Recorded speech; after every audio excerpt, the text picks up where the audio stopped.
ప్రియ దేవుని బిడ్డ, ఈరోజు వాక్యము ద్వారా దేవుడు నీతోనూ నాతోనూ సర్వ మానవులతోనూ ఆయన సృజించి అరిచేతిలో చెక్కుకున్న బిడ్డలందరితోనూ సూటిగా తేటగా మాట్లాడబోతున్నాడు.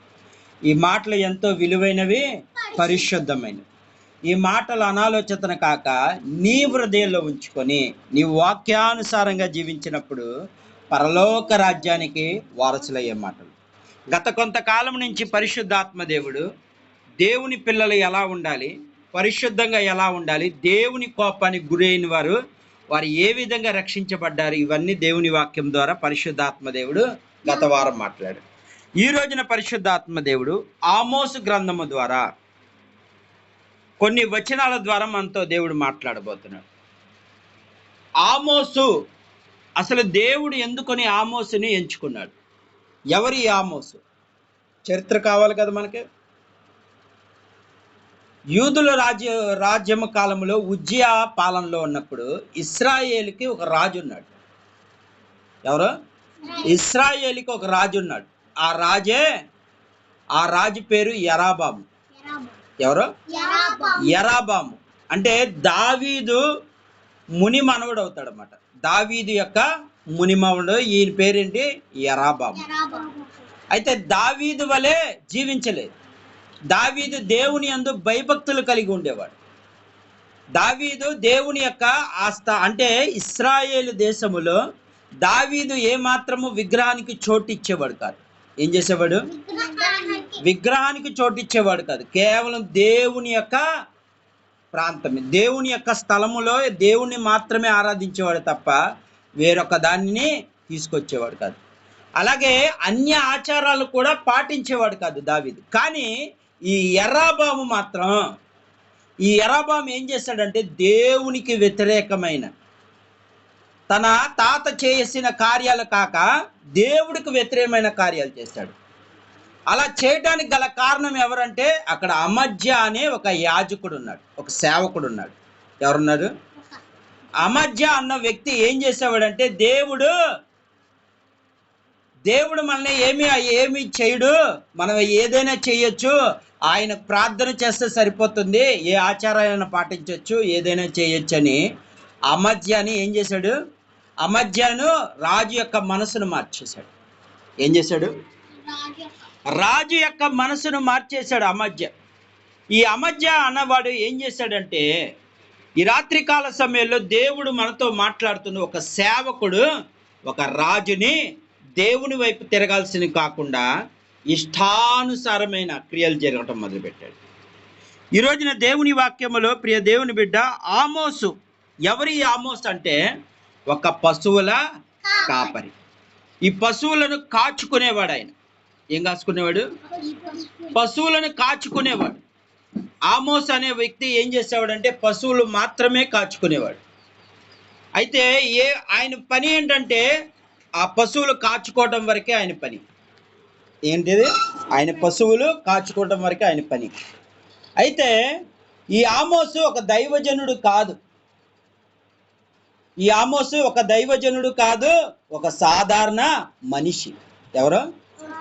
ఒక ప్రవక్త కాదు. ఈ అమజ్య అన్నవాడు ఎవరంటే దేవుని యొక్క ప్రవక్త. ఈ ప్రవక్త అంటే ఒక సేవకుడు. ఈ సేవకుడు ఇశ్రాయేలు దేశంలో దేవునికి వ్యతిరేకమైన పనులు చేయించడం మొదలుపెట్టాడు ఈ అమజ్య. దేవుడు ఏం చెప్పాడు? విశ్రాంతి దినమును ఆచరించమంటే ఈ అమజ్య ఏం చేసేవాడంటే విశ్రాంతి దినం అవసరం లేదు, ఆ రోజు పని చేసుకోండి, ఆ రోజు పని చేసుకోండి, దేవుడి సన్నిధానంలో కానుకలు ఇవ్వండి, అది చాలు, విశ్రాంతి దినం మనం ఆచరించాల్సిన అవసరం లేదు అని తప్పుడు బోధ బోధించాడు ఈ అమజ్య. ఎవరు? తప్పుడు బోధ బోధించాడు. ఆ యరాబాము కూడా ఆ రాజు మాట వినాలి కాబట్టి రాజు హృదయం కూడా మార్చేశాడు. ఆ అమజ్యతో పాటు కొంతమంది సేవకులు కూడా ఏం చేశారంటే అలా మార్చేశారు. ఆ సమయంలో 2 సంవత్సరాల ముందు, అంటే దేవుని కోపం రగులుతున్న సమయంలో 2 సంవత్సరాల ముందు ఎవరికి ప్రత్యక్షమయ్యాడంటే ఆమోస్ అనే వ్యక్తికి ప్రత్యక్షమయ్యాడు. ఈ ఆమోస్ అన్నవాడు అర్థం ఏంటంటే భారము కలిగిన వాడని అర్థం. కష్టపడేవాడే. ఎలాంటి వాడు? పశువులు కాచుకునేవాడు. ఉదయం లేచిన కానించి పశువుల పని అంతా చేసుకొని ఏంటి అక్కడ ఏం చేసేవాడంటే కనీసం దేవుని మందిరానికి కూడా అడుగు పెట్టని వాడు ఈ యొక్క ఆమోసు. ఈ ఆమోస్ ఎవరు? దేవుని మందిరములో కూడా వెళ్ళి వాక్యము కూడా తెలియని వాడు.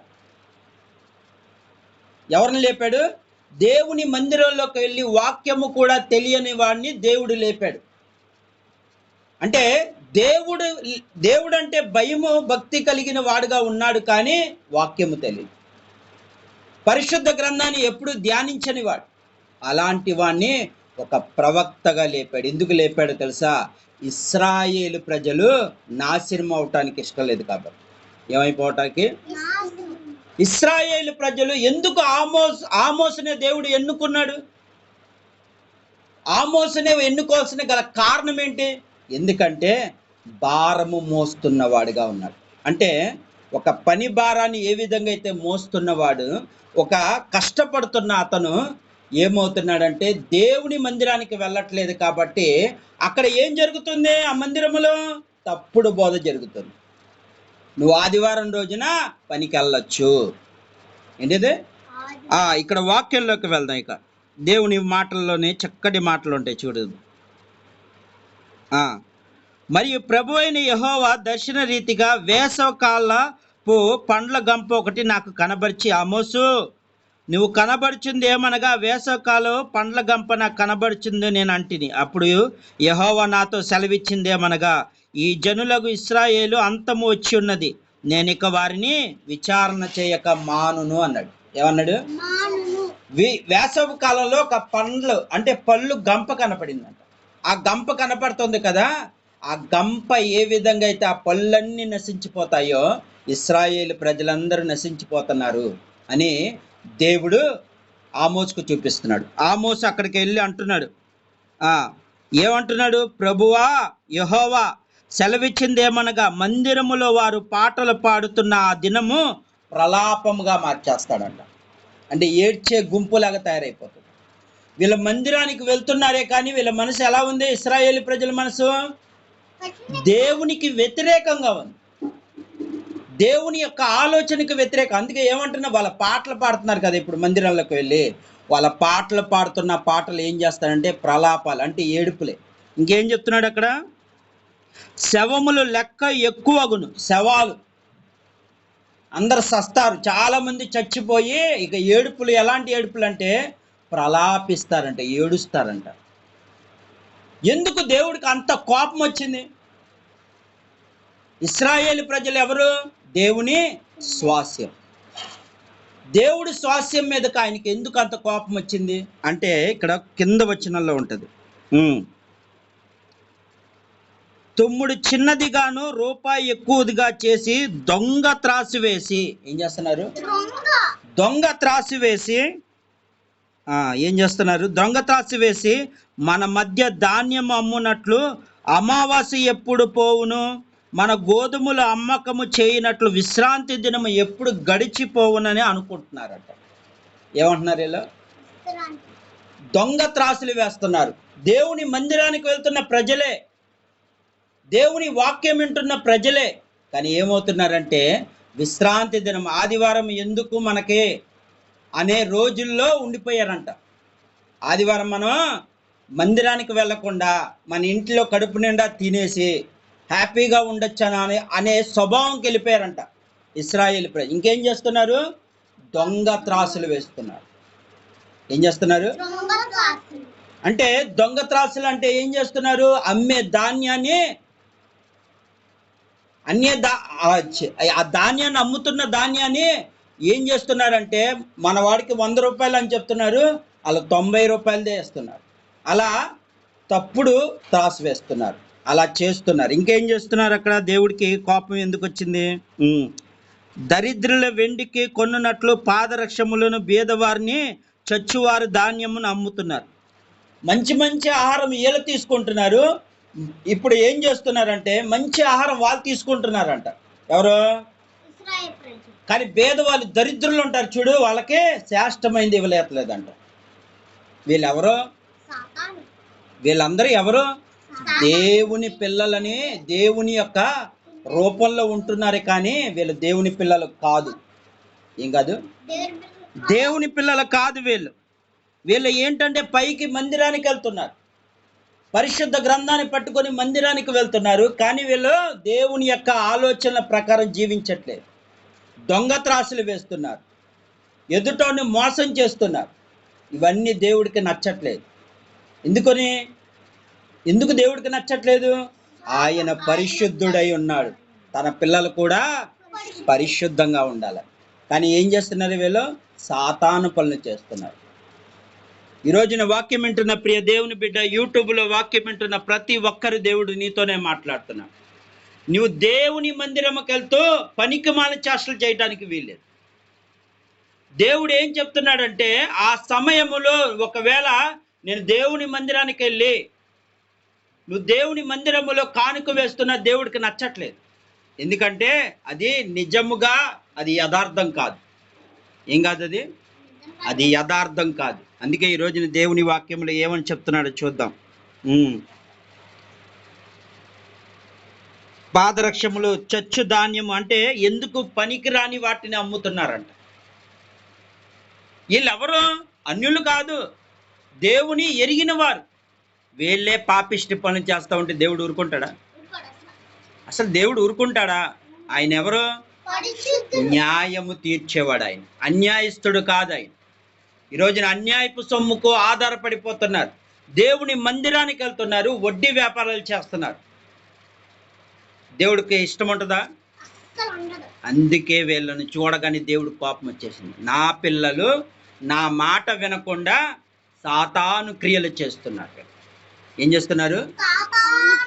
అందుకే దేవుడు ఆమోసును లేపాడు. ఆమోసును ఎందుకు లేపాడంటే, ఆమోసు, నా పిల్లలు ఇదిగో అక్కడున్న సేవకులు తప్పుడు బోధలు బోధిస్తున్నారు, వాళ్ళ ప్రకారం వాళ్ళు జీవిస్తున్నారు. అందుకే వాళ్ళందరూ చచ్చిపోయే స్థితిలో ఉన్నారు. 2.5 సంవత్సరాలు. ఎన్ని సంవత్సరాలు? బైబిల్లో లేఖనంలో మొదటి వచనంలోనే ఉంటుంది. యూదా రాజైన ఉజ్జియా దినములు ఇశ్రాయేలు రాజుకు యెహోషువ కుమారుడైన యరొబాము దినములో భూకంపం కలుగుటకు 2 సంవత్సరాల ముందు ఇశ్రాయేలు గురించి తెకోవా పశువుల కాపరులు ఆమోసు కనబడిన దర్శనము. 2 సంవత్సరాలు భూకంపం రాక మునిపే ముందుగానే హెచ్చరిస్తున్నాడు ఆమోసు ద్వారా. ఏమంటున్నాడు ఇక్కడ ఆమోసు? అయ్యా, నేను అక్కడికి వెళ్ళి ఆమోసు చెప్తున్నాడు ఈ మాటలు. మీరు దేవునికి వ్యతిరేకమైన పనులు చేస్తున్నారు, దేవుడు చెప్పింది ఒకటి, మీరు చేస్తుంది ఒకటి అనగానే అక్కడున్న ఇంకో ఆయన అమధ్య అన్నవాడు ఏం చేశాడంటే, రాజు దగ్గరికి వెళ్ళి, రాజా మీ గురించి తప్పుడు మాటలు మాట్లాడుతున్నాడు ఒక వ్యక్తి, అతని పేరు ఆమోసు. ఏం చేస్తున్నారు? తప్పుడు మాటలు మాట్లాడుతున్నాడు, నీ గురించి లేనిపోనివని ప్రజలకు చెప్పి అందరినీ మోసం చేస్తున్నాడు. అలాంటోడు మన రాజ్యంలో ఉండకూడదు. ఉండకూడదు అని చెప్పి ఆమోసుని ఏం చేశారు? చంపేశారు. చంపటము 2 సంవత్సరాలకు ముందు దేవుడి యొక్క దర్శనం వచ్చిన ఆమోసుని ఏం చేశారు? చంపేయటంతోనే ఆ దేశం నాశనం అయిపోయింది. ఏమైపోయింది? అది. ఈ రోజున దేవుని పిల్లల మీద, ఎవరైతే ఆయన పిల్లల మీద చెయ్యి వేసినా, నోరు జారిన దేవుడు ఊరుకోడు. ఏకంగా ఆమోసుని చంపేశారు. ఎందుకు ఈ రోజున దేవుని మాటల్లో ఇంత విలువైన మాటలు ఎందుకు చెప్తున్నాడంటే, దేవుని ప్రజలను చూస్తే దేవుడు కోపం వస్తుంది. ఆదివారం మందిరానికి వెళ్ళకూడదు అంటున్నారు. ఇలాంటి వారిని దేవుడు ఎన్నుకుంటాడా? దేవుడు ఏం చెప్పాడు? 6 రోజులు కష్టపడండి, 7వ రోజు మందిరంలో కనపడండి అన్నాడు. అసలు ఆమోసునే ఎందుకు ఎంచుకున్నాడు అన్న పదానికైతే చాలా మంది ఏమనుకుంటారంటే, ఆమోసు బహు కష్టం పడతాడు. ఏంటి? బాగా కష్టపడేవాడిని దేవుడు ఎంచుకుంటాడు అంటారు. తప్పు. దేవుడు వాళ్ళని ఎంచుకోడు, కష్టపడేవాడిని దేవుడు ఎంచుకోడు. ఆమోసునే కాక అక్కడ ఇంకెవరినైనా ఎంచుకోవచ్చుగా, కానీ ఆమోసునే ఎందుకు ఎంచుకున్నాడంటే, అన్యాయపు సొమ్మును ఆశించేవాడు కాదు ఆమోసు. ఎవరో అన్యాయంగా ఎవరి దగ్గర దోచుకునేవాడు కాదు. ఉంటే తినేవాడు, లేదంటే అలాగే ఉండేవాడు తప్ప ఒకరి దగ్గరికి వెళ్ళి అన్యాయపు మాటలు చెప్పి దొంగ త్రాసులు వేసి అలా చేసేవాడు కాదు. ఈ ఆమోసు ఎవరంటే, మేడి పండులు ఏరుకునేవాడు. మేడి పండు అనే పండుని ఏరుకునేవాడు. పశువులకు ఆహారముగా వాటిని పెట్టేవాడన్నమాట. అయితే ఈ రోజున దేవుని వాక్యంలో చెప్పబడుతుంది ప్రియ, ఆమోసుని ఎందుకు ఎంచుకున్నాడంటే తన పిల్లలు నశించిపోవటం దేవుడికి ఇష్టం లేదు. ఈ రోజున తప్పుడు బోధలు ఎక్కువైపోతున్నాయి. మీరు ఎలాగైనా పర్వాలేదు దేవుని మందిరంలోకి వెళ్ళి ఆదివారం పంచే ఆ జీతం తీసుకొచ్చి దేవుని మందిరంలో వేయి, దేవుడు నిన్ను ఆశీర్వదించేస్తాడు. దేవుడు ఒప్పుకోడు. ఆయన ఆజ్ఞలో ఒక్క ఆజ్ఞ తప్పినా పాపమే. ఆదివారం అన్నది నీకు ఊరికి ఇచ్చాడు అనుకున్నావేంటి? విశ్రాంతి దినము నువ్వు ఉల్లంఘించమని దేవుడు చెప్పాడా? ఆచరించమన్నాడు. ఈ రోజున విశ్రాంతి దినం రోజున పనులు చేసుకుంటుంటే వాళ్ళకి ఆశీర్వాదం వచ్చిద్ది అనుకుంటున్నారు. కాదు, శాపం వస్తుంది. ఏమొస్తుంది? శాపం వస్తుంది. ఇంకేం జరుగుతుందో చూద్దాం.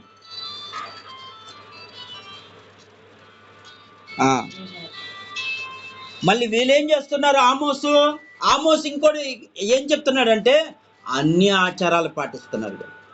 అన్ని ఆచారాలు అంటే అమావాస్యలో అవి చూస్తున్నారు. ఏం చేస్తున్నారు? అది కూడా ఇక్కడ రాయబడి ఉంది, చూద్దాం. దొంగ త్రాసులు వేయటమే కాక అమావాస్య ఎప్పుడయ్యను? ఏంటిది? అమావాస్య ఎప్పుడు వస్తుంది అంటే వీళ్ళు ఏం చేస్తున్నారు? అన్యుల ఆచారాన్ని పాటిస్తున్నారు వీళ్ళు. దేవుని వాక్యంలో చెప్పబడుతుంది, నువ్వు అన్యుల వలె ఉండటానికి వీల్లేదు. నిన్ను దేవుడు ప్రత్యేకంగా ఏర్పరచుకున్నాడు. అన్ని ఆచారాలు దేవునికి కలుపుతున్నారు. ఆయన ఎవరు? పరిశుద్ధుడు. ఆయన పరిశుద్ధ స్థలములో అన్ని ఆచారాలు లోబడుతున్నారు. ఈ రోజున దేవుని పిల్లలైన వారు అన్ని ఆచారాలు చేయటానికి ఇష్టపడుతున్నారు. అందుకే దేవుడు కోపం వచ్చింది. దేవుని మాట అక్కడ వింటలేదు, కానీ అన్యులు చెప్పే ఆచారాలు పాటిస్తున్నారు. అమావాస్య ఎప్పుడు వస్తుంది? దేవుడు చెప్పాడా నీకు? అన్ని రోజులు మంచి అని దేవుడు చెప్తున్నాడు. కానీ అమావాస్యలు వస్తాయి, పౌర్ణమి వస్తుంది, ఇవన్నీ పాటించమని దేవుడు చెప్పాడా నీకు? ఇవన్నీ అన్ని ఆచారాలు పాటించడం ద్వారా దేవుడి కోపం రగిలింది. ఈరోజు దేవుని వాక్యంలో సెలవిస్తుంది, ప్రియ దేవుని బిడ్డ, మీ హృదయాలు నొచ్చుకోవచ్చు, కానీ వాస్తవం ఇదే.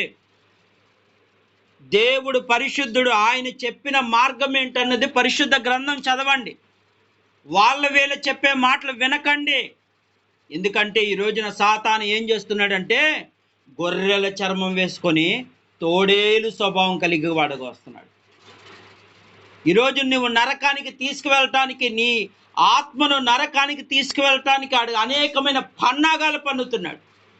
విశ్రాంతి దినము దేవుడు ఆచరించమంటే ఇక్కడ ఆచరించకుండా పనులు చేసుకుంటాక నీకు ఆరోగ్యం ఇచ్చింది? హిజ్కియాకు ఆరోగ్యము పోయింది, చచ్చిపోతున్నాడు.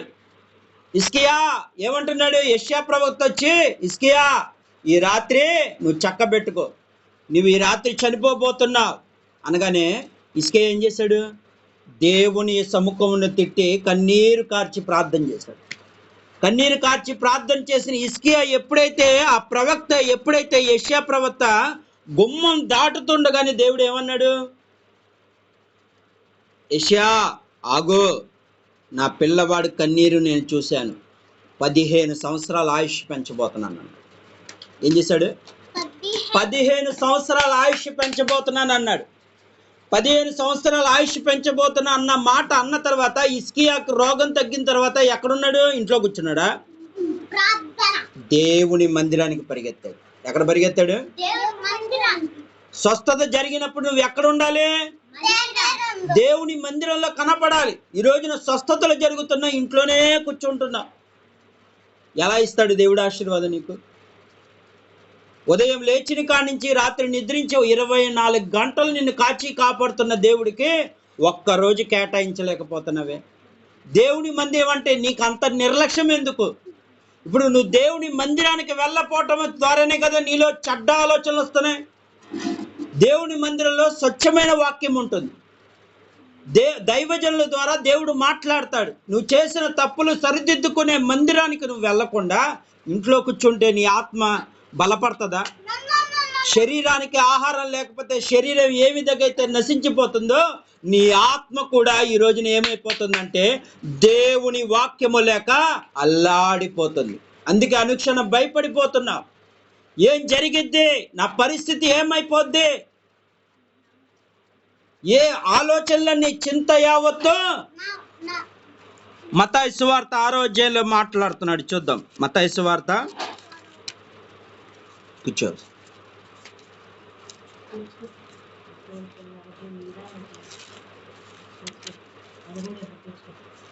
మత్తయి సువార్త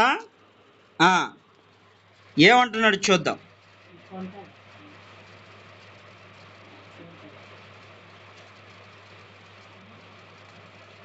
కాబట్టి ఏమి తిందుమా, ఏమి తాగుదుమా, ఏమి ధరించుకుందామని చింతపకుడి. అన్యజనులు వీటి విషయమే విచారింతురు. నువ్వు అన్యజనుడువా? నీకు దేవుడు తెలీదా? నీ దేవుడు ఎంత బలవంతుడో తెలీదా? ఇశ్రాయేలు ప్రజలను ఎర్ర సముద్రాన్ని 2 పాయలు చేసి నడిపించిన, 6 నెలలపై నడిపించిన దేవుడు నీకు తెలీదా? మరి నీకేంటి? నీకు ఎర్ర సముద్రాన్ని 2 పాయలు చేసిన వాడు నీ సమస్య 2 పాయలు చేయలేడా? ఇది అదే చెప్తున్నాడు ఇక్కడ వాక్యం. యేసు ప్రభు వారే మాట్లాడుతున్నారు ఈ మాట. ఏమంటున్నారు? కాబట్టి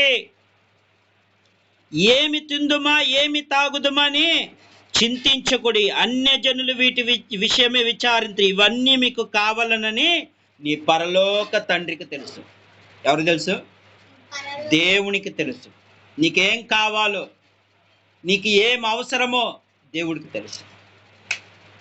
ఆయన ఆ మనుషులైతే బాహ్య రూపాన్ని చూస్తారు, కానీ దేవుడు అంతరంగంలో నీ బాధను చూస్తాడు. ఏమంటున్నాడు ఇంకా? కాబట్టి మీరు నా రాజ్యాన్ని, నీతిని వెతుకుడి, అప్పుడు అవన్నీ మీకు అనుగ్రహింపబడతాయి. ఏమన్నాడు? దేవుని రాజ్యాన్ని, నీతి అనగా నువ్వు దేవుని నమ్ముటయే నీతి. ఆ మాటలు అనేక మంది పంచిపెట్టడమే ఆయన రాజ్యం. మరి పంచిపెడుతున్నావా దేవుని వాక్యాన్ని? ఆదివారం వాక్యం వింటున్నావు, ఎవరికైనా ఆ మాటలు చెప్తున్నావా? ఈరోజు దేవుడు నాతో మాట్లాడాడు, ఈ విధంగా మాట్లాడాడు, నలుగురు కూర్చోబెట్టి మాట్లాడగలుగుతున్నావా? మాట్లాడలేకపోతున్నావు. నువ్వు దేవుని పిల్లవి, నువ్వు దేవుని పిల్లడివి. ఇంకేమంటున్నాడు? రేపటి గురించి చింతింపడి, రేపటి దినము దాని సంగతిని గురించి చింతించకుడి. ఏ నాటికి ఆ నాటికి చాలు. రేపటి గురించి చాలు. రేపు అన్నది నీకు లేదు. ఈ రాత్రి నువ్వేమవుతావో ఎవడికి తెలియదు. మరి రేపటి గురించి నీకెందుకు? ఈరోజు నువ్వు ఉండాలి, ఈరోజు నువ్వు దేవునితో గడపాల. ఇది నేను చెప్తున్నా, పరిశుద్ధాత్మ దేవుడు యేసు ప్రభు వారే తన శిష్యులకు చెప్తున్నాడు. రేపటి గురించి ఆలోచించవద్దు. రేపటి యొక్క ఆలోచన నీకు రాకూడదు. ఈరోజే, రేపు నా పరిస్థితి, నా అప్పులు తీరుతాయా, రేపు అన్నది నీకు ఉందో లేదో నీకు తెలుసా? చెప్పగలవా? రేపు నువ్వేమవుతావో నువ్వు చెప్పగలవా? ఎవ్వరూ చెప్పలేరు, కానీ దేవుడికి తెలుసు రేపు నువ్వేం చేస్తావు అన్నది తెలుసు. ఎందుకంటే పుట్టించింది ఆయన. నువ్వు ఎప్పుడు చనిపోతావో కూడా నీకు తెలియదు, కానీ దేవుడికి తెలుసు. ఈ రాత్రి దేవుడు చెప్తున్నాడు, ప్రియ దేవుని బిడ్డ, నువ్వు అన్ని ఆచారాలు పాటించి దేవునికి దూరం అయిపోతున్నావు. దేవుని మందిరానికి వెళ్ళపోవటం ద్వారా నీ ఆత్మ అడుగంటిపోతుంది.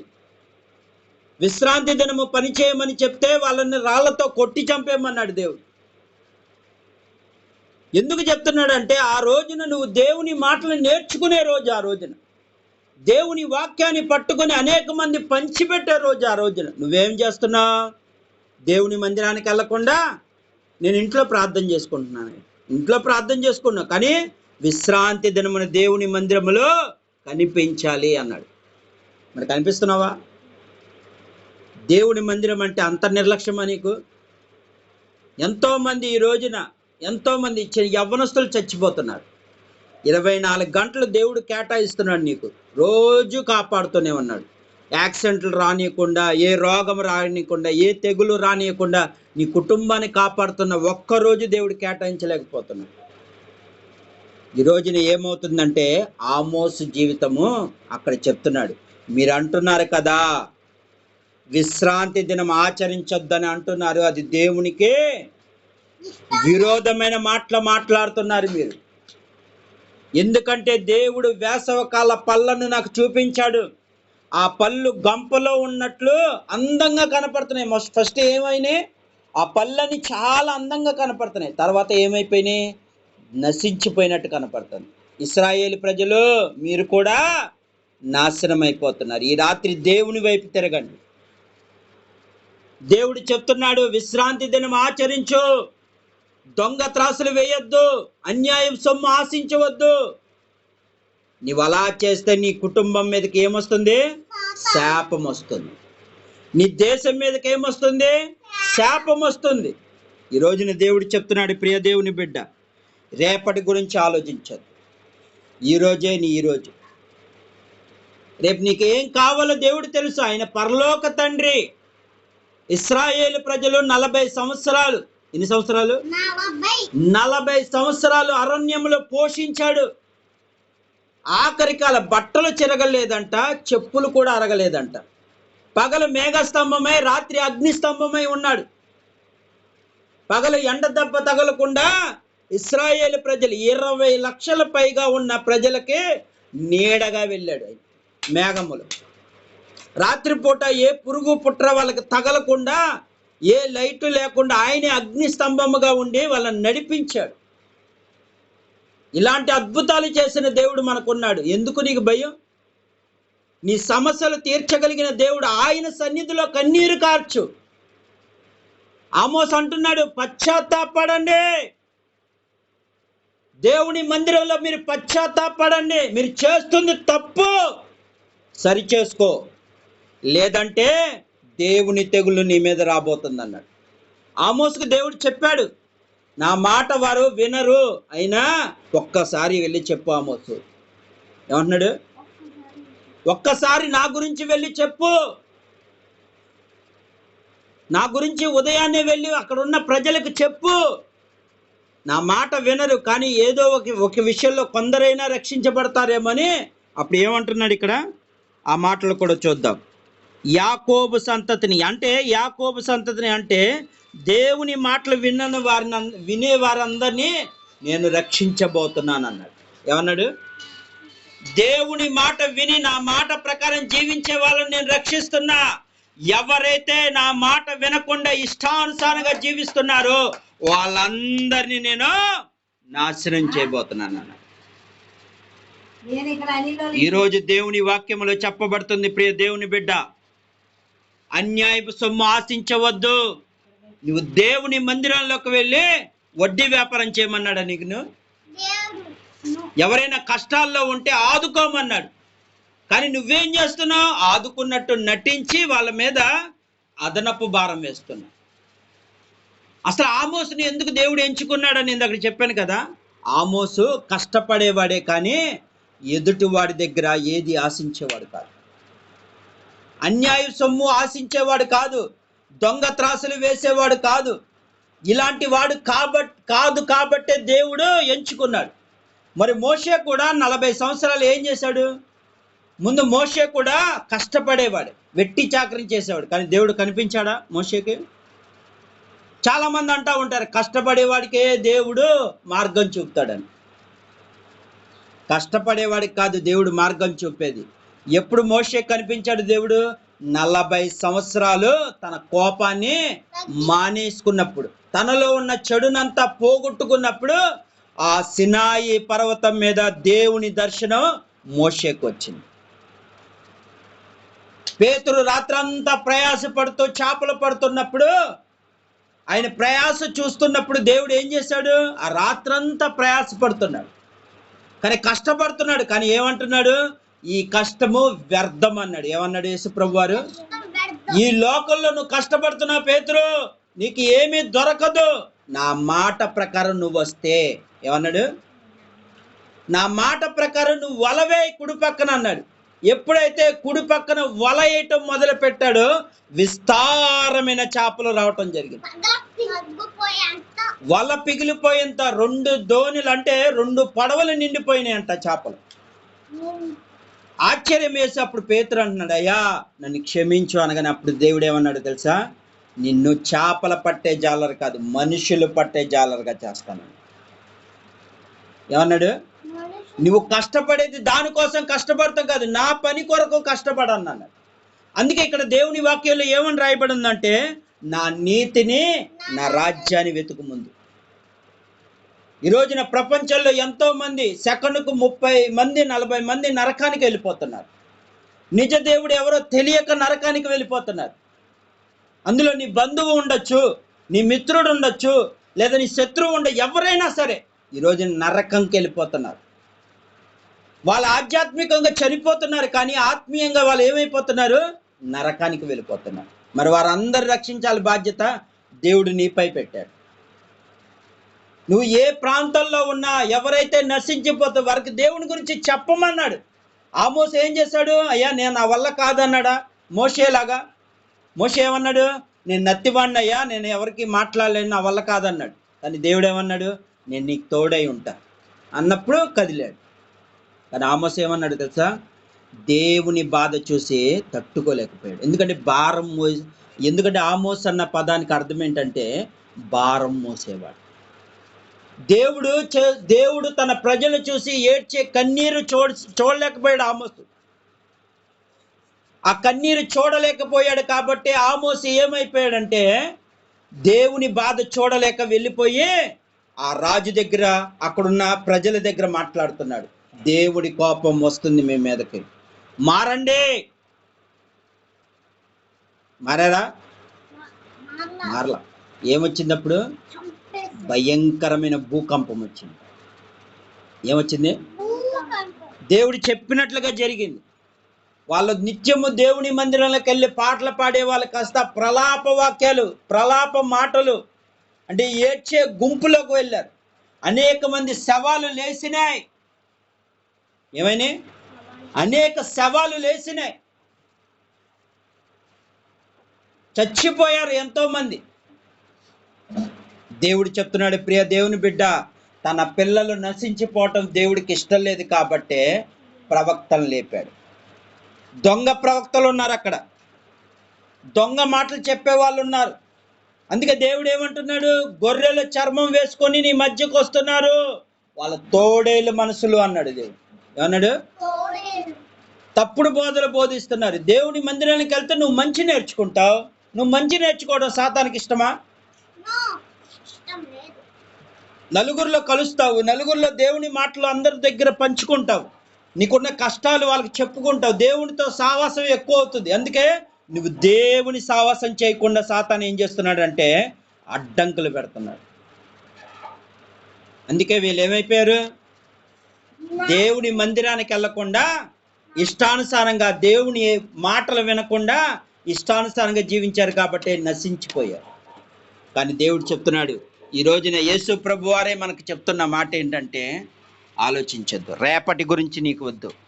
ఈరోజు నువ్వు పరిశుద్ధంగా ఉన్నావా లేదా? నా మాటలు వింటున్నావా? నా మాట ప్రకారం జీవిస్తున్నావా? అయితే నీకు ఏముందంటే నా రాజ్యంలో చోటు ఉందన్నాడు. ఏముందన్నాడు? అక్కడ ఆకలి దప్పికలు ఉండవు, అక్కడ కోపతాపాలు ఉండవు, అక్కడ అంతా సంతోషదాయకంగా ఉంటుంది. ఎవరైతే దేవుని మాట వినకుండా ఉన్నవారు నశించిపోతారు. వారి అందరూ ఏమైపోతారంటే నరకములోకి వెళ్ళిపోతారు. అగ్ని ఆరదు, పురుగు చావని స్థలం. అందుకే ఈరోజు చెప్తున్నాడు ప్రియ దేవుని బిడ్డ, ఆమోసు గ్రంథము ద్వారా నేర్పుతుంది ఏంటంటే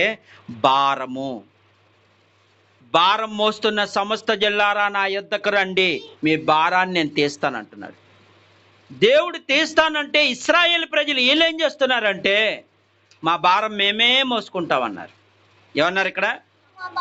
ఆమోసు నువ్వు చెప్పింది చాలులే, నీ మాట మేము వినాం, మా పరిస్థితులు మేము మోసుకుంటాం, దేవుడే మోయక్కర్లా. ఎందుకు? వీళ్ళకి గర్వం వచ్చేసింది. తప్పుడు బోధలు బోధించారు కదా, వాళ్ళ మాట వీళ్ళ మాట వినొద్దు. ఈ రోజున ఎవరైనా మంచి దేవుని వాక్యం చెప్పడానికి ఎవరైనా వచ్చారనుకో, కొంతమంది సేవకులు ఏమంటారు తెలుసా? ఈరోజు వెళ్ళక్కర్లేదు, వాళ్ళ దగ్గరికి వెళ్తే మా దగ్గర రండి ప్రార్థనకి. నిన్ను వలే నీ పొరుగు వారిని ప్రేమించమని. ఎందుకు సేవకుడిని ప్రేమించలేకపోతున్నావు? ఒక్కరోజు ప్రార్థన పెట్టుకుంటే నీ సంఘంలో నుంచి పంపించలేకపోతున్నావు.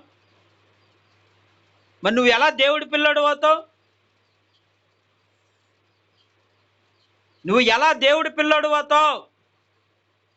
ఒక సేవకుడు ఏదో ఆయన ప్రార్థన ఆ రోజే నువ్వు ఎందుకు సంఘంలో ప్రార్థన పెట్టించుకుంటున్నావు? ఒక సేవకుని ప్రేమించమన్నాడు, పొరుగు వారిని ప్రేమించమన్నాడు. ఇంకేమన్నాడు ఆయన? ఎవరైనా దేశంలో ఉన్నవారు దేవుని ప్రార్థన వారిని ప్రేమించమన్నాడు. మందిరానికి వెళ్ళనీయకుండా వాళ్ళని ఆటంకపరచడానికి ఏదో ప్రోగ్రాంలు పెడుతున్నావు. నువ్వు సేవకుడువా? ఈ రోజున ఈ ఆమోసు అనేవాడు ఎందుకు లేచాడు? ఇతను ఏ మాత్రము చదువు లేదు, పరిశుద్ధ గ్రంథము చదవలేనివాడు, కానీ ఏం చేస్తున్నాడు? దేవుని జ్ఞానంతో మాట్లాడుతున్నవాడు. ఈ రాత్రి దేవుడు చెప్తున్నాడు, ప్రియ దేవుని బిడ్డ, ఆమోసు వలె జీవించాలి. ఆమోసు ఎలాగ భారం మోస్తున్నాడో ఆ భారం అంతా ఎవరికి చెప్పుకుంటున్నాడు? దేవునికి చెప్తున్నాడు. ఈరోజు నీ భారం అంతా మోసే దేవునిపై ఆధారపడు, మనుషుల మీద ఆధారపడకు. ఈ రాత్రి దేవుడు చెప్తున్నాడు, ప్రియ దేవుని, మనుషుల మీద ఆధారపడితే నీకు నాశనమే, నా దేవునిపై ఆధారపడితే ఖచ్చితంగా నీకు విజయమే. ఈరోజు దేవుడు చెప్తున్నాడు, నీవు దేవునిపై ఆధారపడతావా లేదా మనుషులపై ఆధారపడతావా? దేవుడు నిన్నే తేల్చుకోమని నీకే అవకాశం ఇచ్చాడు. ఈ కొద్ది మాటలు దేవుడు దీవించును గాక. ఆమేన్.